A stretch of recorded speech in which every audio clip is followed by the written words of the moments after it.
This is me at 7 a.m., focused, locked in, and completely fine. Very normal energy, nothing concerning at all. Now this is how I feel at 2 p.m. trying to reply to that one stressful email. Now this is me when somebody adds one more thing to my ever-growing to-do list. But I'm still calm and handling this like a champ. Now here's what's interesting. I'm the same person, but it's different personalities that come out depending on the situation. And here's what nobody told me.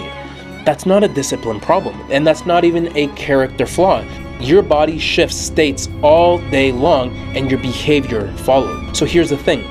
You don't need more willpower. You need to understand the situation and the room that you're stuck in, and that's what we're covering today.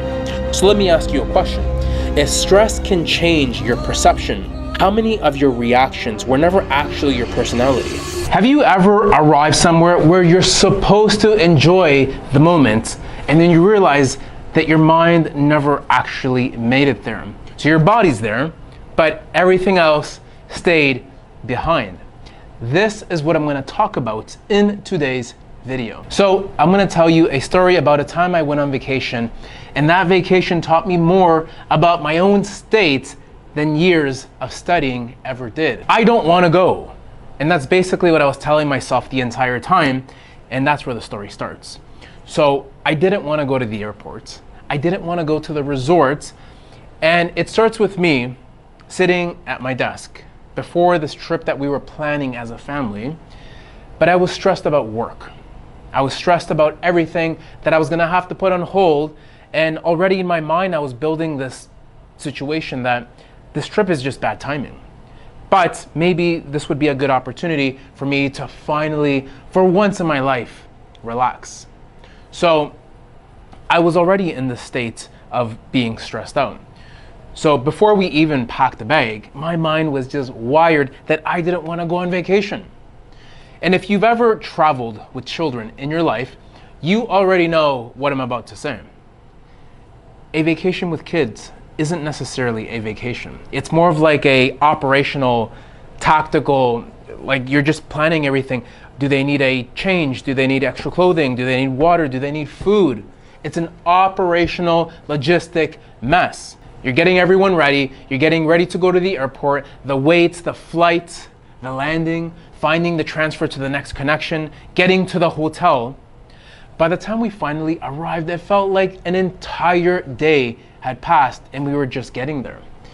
So we get to our destination and I'm looking at my son, and at this point he had been up the entire time and I could see it building in him.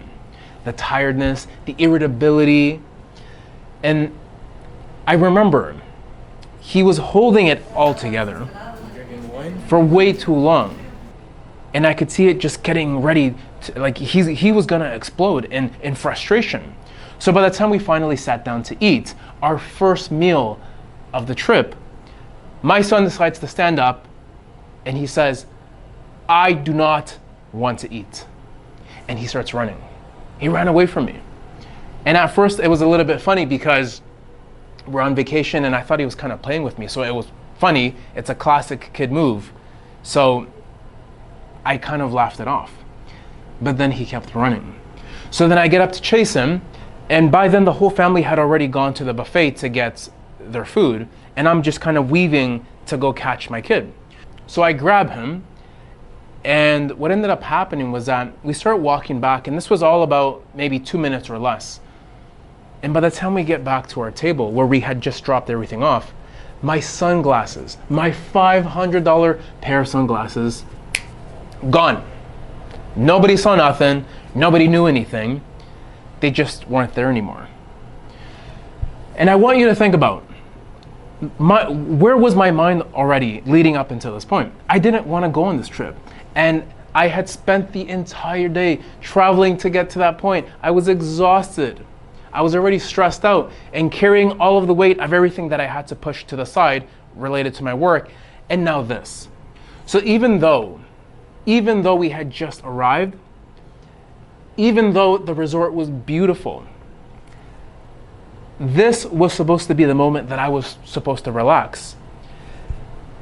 And my mind went straight to that thought that I had been trying to avoid the entire time. This is why I don't like traveling. And from that point, my mind was just wired. I was rigid with how I was thinking. I was stubborn. I didn't want to hear anything. Mentally, emotionally, I was gone, but physically, I was obviously there. I was locked in a state of frustration, and almost the entire day had passed, and my mind was thinking like that. I was tense. I was irritated. I was going through the motions of doing things, but I wasn't enjoying any of it. Up until I made the decision to just let it go. Just let it, relax. Let it go. The glasses are gone. There's not much I can do about it. So, for a moment in that situation, it felt like it worked because I started to feel more relaxed. I started to feel a little bit more like myself again. So what we decided to do as a family is we decided to go to the beach to soak in the sun, to eat. And I started to feel this genuine shift, like, okay, this is actually fun. I like being on vacation. And then this guy walks up to me and he puts a parrot on my shoulder. And he looks at me and he says, and he's smiling and he's like, hey, you, I want you to flex your muscles. And honestly, in that moment, I was feeling better because I had a parrot on my shoulder and it was cool. So I kind of just went with it. So we spent maybe 5 or 10 minutes with this guy. We were taking pictures, we were laughing, we were having a good time. And it actually started to feel like a vacation. But then everything shifted, everything changed, and he got serious.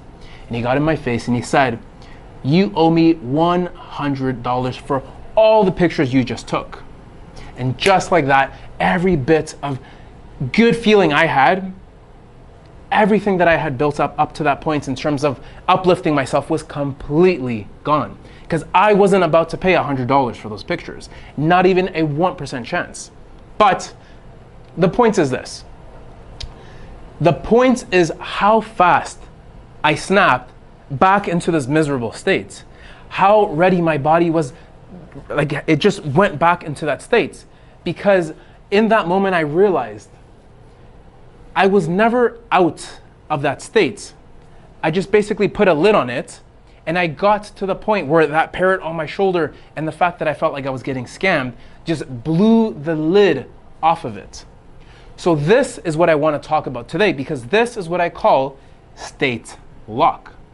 Now, state lock is not about one moment hijacking your entire mood. It's about what happens when your nervous system gets stuck in a threat state and it cannot find its way back. Even when the situation changes, even when you tell yourself to just let it go, even when you're literally standing on a beach in paradise, and here I was thinking to myself that if I can just get away, I'll feel better. The problem that comes up for a lot of us is that I brought my state, this stressed out state that I was in, I brought it with me on the plane, to the hotel, to the beach.